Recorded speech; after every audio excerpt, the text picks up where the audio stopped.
Hello, everyone. I am so glad to be here.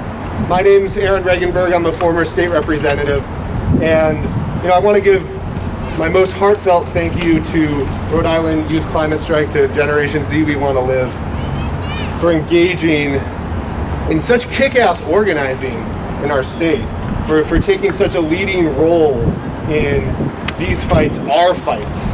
Because let's be very clear, as millennials, as Generation Z, these have to be our fights.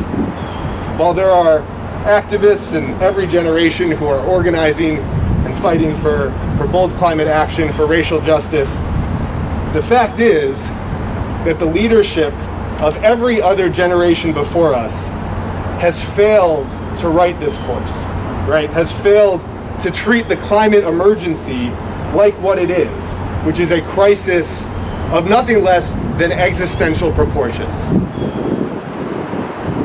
So that leaves us. We are the last generations that have the capacity to preserve human civilization on this planet. There's no one waiting in the wings. And that's not fair. It's probably the least fair dynamic that's ever existed. But it is the reality. Either we can build a movement of movements on climate change that recognizes, as has been articulated so well this morning, that tackling the climate crisis means tackling racial oppression. It means tackling immigrant oppression. It means tackling economic oppression. It means tackling indigenous oppression.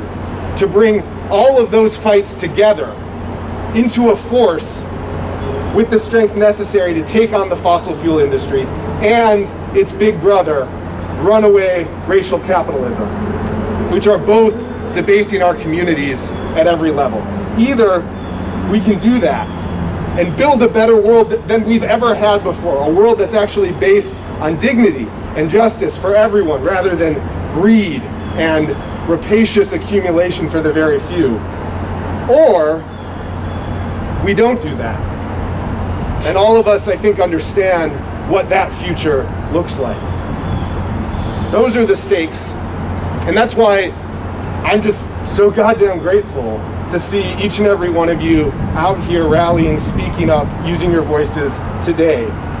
We're here because we've got hope, as dire and sad and heartbreaking as all of the news that we see with fires, with floods, with communities that have been most vulnerable hit again and again. We're here because we've got hope. And what's more than that, we've actually got really good reason to have hope, right? The plan is working. Solutions like the Green New Deal, solutions that are actually realistically scaled to the crisis we face, that actually include all of the different systems of oppression that are hurting our communities, that are creating this climate crisis. These solutions have become national rallying cries, both inside and outside the halls of government. They're rallying cries that are so potent that a family dynasty like the Kennedys can't even defeat them.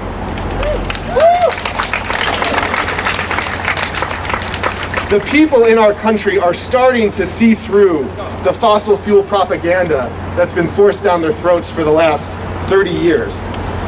They're starting to understand the threats that we face and the need for action. And that is just freaking enormous. Like, I can't articulate how huge that is. I was a Bernie Sanders delegate to the 2016 Democratic National Convention. And over the course of 4 days of speeches and displays and hoopla by the party that I'm a part of, the Democratic Party, climate change was mentioned once. Literally, it was mentioned once. And that was just 4 years ago. Now, your generation, our generations have made the climate emergency a defining issue nationwide. So all of that is to say that we can do this. We can win this battle. And to do so, as all of you recognize today, we need to fight them at every level, at the national level, and at the state level, and at the local level. That means pushing here in our communities for bold climate action. I mean, our state was the birthplace of the Industrial Revolution, right? Like we had the first offshore wind farm in the entire Western Hemisphere. There is so much that we can do right here in Rhode Island. We can transform our energy system into a clean energy system based on locally produced wind and solar and tidal. Those are energy sources that will not make our water toxic. They will not pollute our air. They will not explode and threaten the communities that live around them, like we have seen multiple times right on Allen's Avenue in Providence. It's totally possible, and we can do all that work in ways that create thousands of good paying union jobs that lift up communities like Providence, like Central Falls, like Pawtucket, communities that have been traditionally left behind from the corporate subsidy economic development that so often is the priority in our state. We can totally do this, but none of those changes are going to happen on their own. The problem is that just like in Washington, D.C., there's a fundamental mismatch between the urgency around climate that all of us feel in our communities and what is happening in our legislative chambers. By and large, the interests that don't want bold climate action, that don't want racial justice, can afford to hire a lot more lobbyists and lawyers. They can write bigger campaign checks. They can get into those smoke-filled back rooms way better than most of us can. Now that doesn't stop us every time. We've had some wins over the years, but our gains have not come at the pace that we need, that science demands. And I really believe that they cannot come at that pace without a much more powerful movement behind us. So that's where all of us come in, right? Our public officials respond to public pressure. So we need to build the public will that can force them to support our local Green New Deal proposals. We need to continue coming to the State House, to continue coming to our local city halls, to pressure our legislators. We need to continue expanding our base and bringing thousands of new people into this fight.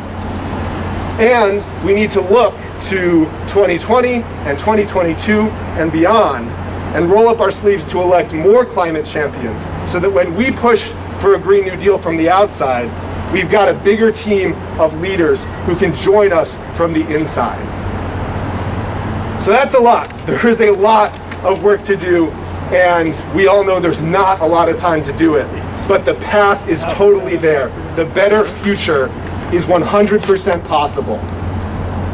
Our generations did not start this fight, but we can, and we are going to end it.